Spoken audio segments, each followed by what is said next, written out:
నమస్తే, నేను ప్రియాంక.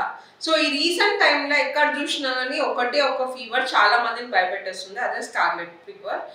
చిన్నపిల్లలకు చాలా ఎఫెక్ట్ అవుతుంది. సో దీనికోసం అని మనతో మాట్లాడడానికి డాక్టర్ శ్రీకాంత్ గారు మనతో పాటు ఉన్నారు. నమస్తే అండి, బాగున్నారా? నమస్తే Priyanka, I am good, thank you. How are you? What is happening? So మీరే చెప్పాలా. ఈ మధ్య రీసెంట్ టైంలో ఎక్కడ చూసినా కానీ చాలా మంది పిల్లలు like they are not coming out the room and ఎక్కడ చూసినా దీనికోసం స్టేటస్ పెడుతున్నారు, స్ప్రెడ్ చేస్తున్నారు. అసలు ఈ స్కార్లెట్ ఫీవర్ అంటే ఏంటి?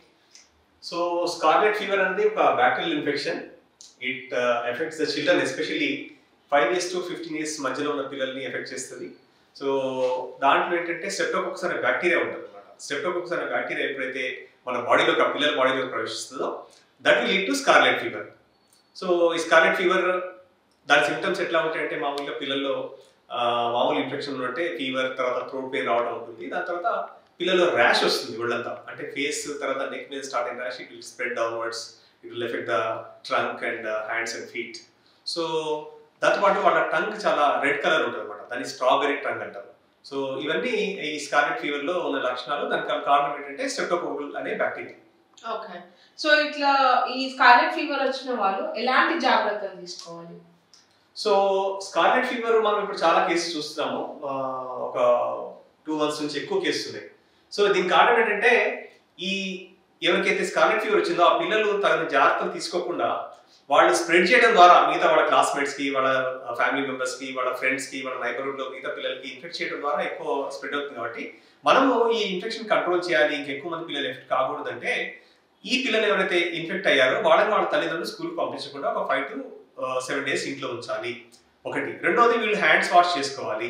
రెండోది, వీళ్ళు మాస్క్ కట్టుకోవాలి. ఎందుకంటే ఈ స్కార్లెట్ ఫీవర్ అనేది ఎయిర్ ద్వారా, అంటే డ్రాప్లెట్ ద్వారా, అంటే వాళ్ళు తుమ్మిన దగ్గర వచ్చే ఏవైతే పార్టికల్స్ ఉంటాయో ఆ పార్టికల్స్ ద్వారా స్ప్రెడ్ అవుతుంది. కాబట్టి వాళ్ళు ఈ 3 ప్రికాషన్స్ తీసుకోవాలి. అట్లనే ఇంట్లో స్కార్లెట్ ఫీవర్ వచ్చిన ఫ్యామిలీ మెంబర్స్ మిగతా వాళ్ళు కూడా ఈ హ్యాండ్ వాషింగ్, తర్వాత దూరంగా ఉండటము, తర్వాత మాస్క్ పెట్టుకోవడం, ఇట్లాంటి ద్వారా వాళ్ళకి ఇన్ఫెక్ట్ కాకుండా వాళ్ళు చూసుకునే అవసరం ఉంది. ఇవి జాగ్రత్త తీసుకోవాలి. అంతే కాకుండా ఈ పిల్లలు థ్రోట్ పెయిన్ ఉంటుంది చాలా, ఎందుకంటే థ్రోట్ అంతా రెడ్ అయిపోయింది వాళ్ళకి స్కార్లెట్ ఫీవర్. సో వాళ్ళు తినలేరు, ఒకసారి వామిటింగ్స్ అవుతాయి. సో ఈ పిల్లలకి ఏంటంటే మనం వాళ్ళకి ఫీవర్ కంట్రోల్ చేస్తూ ఆ థ్రోట్ పెయిన్ తగ్గడానికి కొంత గార్లింగ్, సాల్ట్ వాటర్తో గార్లింగ్ చేయిస్తూ వాళ్ళకి సరైన ఆహారం ఇవ్వాలి. అంటే డిహైడ్రేట్ కూడా అవుతారు పిల్లలు, మింగలేరు కాబట్టి. సో ఫీవర్ వల్ల డిహైడ్రేట్ అవుతారు. సో రెండింటి వల్ల డిహైడ్రేట్ కాకుండా వాళ్ళకి లిక్విడ్స్ బాగా ఎక్కువ ఇస్తున్నారు. నార్మల్ ఫుడ్తో పాటు, సాఫ్ట్ డ్రింక్తో పాటు జ్యూసెస్, తర్వాత కొబ్బరి నీళ్ళు, మజ్జిగ, మంచి నీళ్ళు ఇవన్నీ ఇస్తుంటే వాళ్ళు డిహైడ్రేట్ కాకుండా తొందరగా రికవర్ అయ్యే అవకాశం ఉంటుంది.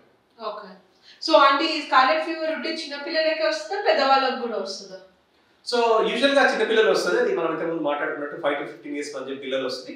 పెద్దవాళ్ళు రావచ్చు, కానీ యూజువల్ పెద్దవాళ్ళు ఎందుకు రాలేదంటే వాళ్ళకి చిన్నప్పుడు స్ట్రెప్టోకోకస్ ఇన్ఫెక్షన్ వచ్చింటుంది కాబట్టి వాళ్ళకి ఇమ్యూనిటీ ఉంటుంది కాబట్టి పెద్దవాళ్ళు రాదు. యూజువల్ గా పిల్లల్లో, అది కూడా 5 to 15 years మధ్యలో పిల్లల్లో ఈ స్కార్లెట్ ఫీవర్ వస్తుంది.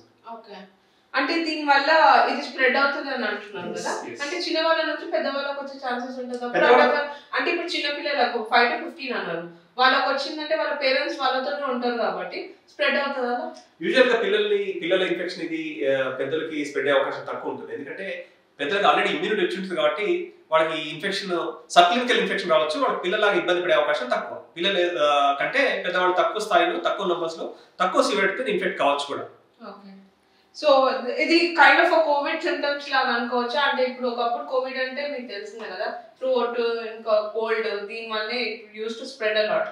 సో ఇది స్లైట్ కోవిడ్ కి నియర్ బై ఉంది అనుకోవచ్చు. అంటే కోవిడ్ కాదు, ఈ రెస్పిరేటరీ సింటమ్స్ ఏ ఫీవర్ అయినా కానీ స్కార్లెట్ ఫీవర్ తో మిమిక్ చేయొచ్చు. అంటే సింపుల్ కామన్ కోల్డ్, తర్వాత ఫారింజైటిస్, తర్వాత డిఫ్తీరియాలో కూడా ఇట్లా థ్రోట్ పెయిన్ రావచ్చు. మామూలు స్ట్రెప్టోకోకల్ ఫారింజైటిస్ అంటారు స్కార్లెట్ ఫీవర్ కాకుండా. అంటే స్ట్రెప్టోకోకల్ ఫారింజైటిస్ కి స్కార్లెట్ ఫీవర్ తేడా ఏంటంటే, స్ట్రెప్టోకోకల్ ఫారింజైటిస్ లో వాళ్ళకి ర్యాషెస్, తర్వాత స్ట్రాబెరీ టంగ్, అంటే నాలుక స్ట్రాబెరీ లాగా ఉండటం అనేది ఈ స్కార్లెట్ ఫీవర్ లో typical feature. So strawberry tongue ఉండదు స్ట్రెప్టోకోకల్ ఫారింజైటిస్ లో. సో తర్వాత రిమాటిక్ ఫీవర్ అనే దాంట్లో కూడా ఇట్లాంటి లక్షణాలు ఉంటాయి. అంటే ఈ స్కార్లెట్ ఫీవర్ మిమిక్ చేసి చాలా కండిషన్స్ ఉంటాయి, లైక్ స్ట్రెప్టోకోకల్ ఫారింజైటిస్, తర్వాత రుమాటిక్ ఫీవర్ తో ప్రాబ్లం ఏంటంటే దాన్ని డిటెక్ట్ చేయకుంటే వాళ్ళకి ఫ్యూచర్ లో వాళ్ళ హార్ట్ ఎఫెక్ట్ అయ్యి రుమాటిక్ హార్ట్ డిసీజ్ వచ్చే అవకాశం ఉంటుంది. సో ఈ రుమాటిక్ ఫీవర్ ఎట్లా గుర్తించాలి స్కార్లెట్ ఫీవర్ నుంచి అంటే, డిఫరెన్షియేట్ చేయాలంటే ఈ స్ట్రెప్టోకోకల్ ఫారింజైటిస్ తో పాటు వచ్చిన రుమాటిక్ ఫీవర్ లో వాళ్ళకి జాయింట్ పెయిన్స్, తర్వాత నాడ్యూల్స్, సో ర్యాష్, ఇట్లాంటి కొన్ని డిఫరెంట్ ఫీచర్స్ ఉంటాయి అనమాట. దాంట్లో స్ట్రాబెరీ టంగ్ ఉండదు. ఇవన్నీ రుమాటిక్ ఫీవర్ లక్షణాలు. అంతేకాకుండా ఇంకోటి మనం గమనించాల్సింది ఏంటంటే కవాసాకి డిసీజ్ అనేది. సో కవాసాకి డిసీజ్ అనేది అది కూడా ఫ్యూచర్ లో హార్ట్ ఎఫెక్ట్ చేసే, అంటే కరోనరీ ఆర్టరీస్ అంటే రక్తాన్ని సరఫరా చేసే రక్తనాళాలని ఎఫెక్ట్ చేసే డిసీజ్. దాన్ని కూడా మనం ఎట్టి పరిస్థితుల్లో మిస్ కాకూడదు. ఎందుకంటే ఇప్పుడు కవాసాకి డిసీజ్ అయితే కనుక దాన్ని ఎట్లా గుర్తించాలి మరి కవాసాకి డిసీజ్ అంటే, కవాసాకి డిసీజ్ కూడా ఈ ఫీవర్, తర్వాత థ్రోట్ పెయిన్, తర్వాత టంగ్ రెడ్ కావటము, ర్యాష్ రావటం ఇవన్నీ ఉంటాయి. కానీ కవాసాకి డిసీజ్ లో ఫీచర్ ఏంటంటే వాళ్ళలో ఈ స్కిన్ అనేది తర్వాత ఈ ఫింగర్స్ తర్వాత టోస్ లో స్కిన్ పీల్ అవుతుంటుంది అనమాట. అట్లనే టిపికల్ ఫీచర్ ఇంకోటి ఏంటంటే కవాసాకి డిసీజ్ లో యానల్ ఏరియాలో, అంటే యానస్ చుట్టూ, తర్వాత వెజైనా చుట్టూ ఆడపిల్లలు అయితే, తర్వాత బాయ్స్ అయితే పెనిస్ చుట్టూ ఆ గ్రాయిన్ ఏరియాలో స్కిన్ పీల్ అవుతుంటుంది అనమాట, స్కిన్ డ్రై. అది తర్వాత బీసీజీ స్కార్ ఎక్కడైతే ఉందో ఆ బీసీ స్కార్ దగ్గర కూడా స్కిన్ పీల్ అవుతుంటుంది. ఇవి characteristic features of Kawasaki disease. దీన్ని కూడా మనం స్కార్లెట్ ఫీవర్ నుంచి డిఫరెన్షియేట్ చేయాలి. మరి అట్లానే స్కార్లెట్ ఫీవర్ మైల్డ్ ఇన్ఫెక్షన్ అంటే మైల్డ్ ఇన్ఫెక్షనే, కానీ దాన్ని ట్రీట్ చేయకుంటే దానివల్ల కూడా ప్రమాదాలు సంభవించవచ్చు. ఎందుకంటే వాళ్ళకి హార్ట్ ఎఫెక్ట్ కావచ్చు, వాళ్ళకి జాయింట్స్ ఎఫెక్ట్ కావచ్చు, వాళ్ళకి కిడ్నీస్ ఎఫెక్ట్ కావచ్చు. సో ఇట్లా రకరకాల కాంప్లికేషన్స్ కూడా స్కార్లెట్ ఫీవర్ రావచ్చు. కాబట్టి మనం స్కార్లెట్ ఫీవర్ లక్షణాలు ఏదైతే ఫీవర్, థ్రోట్ పెయిన్, ఒంటి మీద ర్యాష్, స్ట్రాబెరీ లాగా టంగ్ అవుతుందో వాళ్ళు వెంటనే వాళ్ళ పీడియాట్రిషియన్ కలిస్తే దానికి సరైన ట్రీట్మెంట్, మంచి మెడిసిన్స్ ఉన్నాయి. వాటి ద్వారా ఆ పిల్లలు కాంప్లికేట్ కాకుండా, లేదు స్కార్లెట్ ఫీవర్ లో కనపడే వేరే dangerous disease like rheumatic fever, Kawasaki disease లాంటివి కూడా మనం డిటెక్ట్ చేసుకునే అవకాశం ఉంది. కాబట్టి తప్పకుండా తల్లిదండ్రులు వెంటనే డాక్టర్ కలవాలి. సో ఈ స్కార్లెట్ ఫీవర్ అనేది ఈ రోజు కాదు, అంటే ఇది ఎప్పటి నుంచో ఉంది, కానీ ఎందుకు ఈ సంవత్సరం ఎంత హైలైట్ అవుతుంది? సో మన కోవిడ్ తర్వాత చాలా డిసీజెస్ ఎక్కువ సంఖ్యలో చూస్తున్నాం. అంటే కోవిడ్ తర్వాత మనం ఎక్కువ సంఖ్యలో మీజిల్స్ కేసెస్ చూసాం, ఎక్కువ సంఖ్యలో మమ్స్ కేసెస్ చూసాం. సో ఎందుకంటే ఈ కోవిడ్ వల్ల ఇమ్యూనిటీ తక్కువైపోయింది పిల్లలకు. ఒకటి వ్యాక్సినేషన్ మిస్ అయింది, మీజిల్స్ మమ్స్ రావడం కారణం ఏంటంటే చాలా మందికి వ్యాక్సినేషన్ మిస్ అయ్యారు చాలా మంది పిల్లలు. అంటే వాళ్ళు ఎక్స్పోజ్ కాలేదు. అంటే మనం ఫ్రీక్వెంట్ గా ఎక్స్పోజ్ అయితే స్కూల్స్కి వెళ్ళడం ద్వారా, సొసైటీ తిరగడం ద్వారా మన ఇమ్యూనిటీ పెరిగి మనకి ఇన్ఫెక్షన్స్, కామన్ ఇన్ఫెక్షన్ రాకుండా మనం కాపాడుకుంటాం మన శరీరాన్ని మనం. కానీ ఈ కోవిడ్ టైంలో ఈ లాక్డౌన్ వల్ల, స్కూల్స్ లాక్డౌన్ కావడం వల్ల పిల్లల ఇమ్యూనిటీ తగ్గింది. కాబట్టి ప్రాబ్లీ ఇప్పుడు ఎక్కువ సంఖ్యలో మనం ఈ స్కార్లెట్ ఫీవర్ కేసు చూస్తున్నామని మేము డాక్టర్స్ కమ్యూనిటీ అనుకుంటున్నాం. ఓకే, ఇది రాకుండా ప్రివెంట్ చేసుకోవాలంటే what they have to do, ఎట్లాంటి సేఫ్టీస్ తీసుకోవాలి, and at the same time what kind of food they have to consume సేఫ్టీగా ఉండడానికి కోసం. సో ఏ ఇన్ఫెక్షన్ నుంచైనా మనం సెకండ్ పార్ట్ నేను ముందు చెప్తాను. మనం ఏ ఇన్ఫెక్షన్ నుంచి ప్రివెంట్ చేసుకోవాలంటే healthy life style, healthy food, sufficient sleep ఉండాలి. అంటే సరైన ఆహారం తీసుకోవాలి, సంతులిత ఆహారం అంటే fruits, vegetables, protein rich diet like non veg or veg, తర్వాత మంచి లిక్విడ్స్ తీసుకోవాలి, డైరీ ప్రొడక్ట్స్ తీసుకోవాలి. అట్లనే సఫిషియెంట్ స్లీప్ ఉండాలి. పిల్లలకి అయితే 8 to 10 hours, పెద్దవాళ్ళకి 6 to 8 hours స్లీప్ ఉండాలి. సో సన్ ఎక్స్పోజర్ ఉండాలి, కొంత ఫిజికల్ యాక్టివిటీ ఉండాలి. అంటే ముఖ్యం, ప్రతి చైల్డ్ 60 నిమిషాలు డైలీ ఆడాలి. పెద్దవాళ్ళు అయితే 30 minutes వాక్ చేయాలి.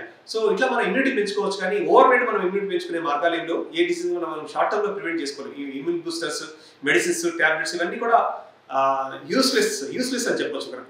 మనకి నిజంగా ఇమ్యూనిటీ పెరగాలంటే మనం హెల్దీ లివింగ్ చేయాలి, మంచిగా తినాలి, మంచి అలవాట్లు ఉంచాలి, ఆరోగ్యంగా ఉండాలంటే మంచి ఫిజికల్ ఎక్సర్సైజ్ ఉండాలి.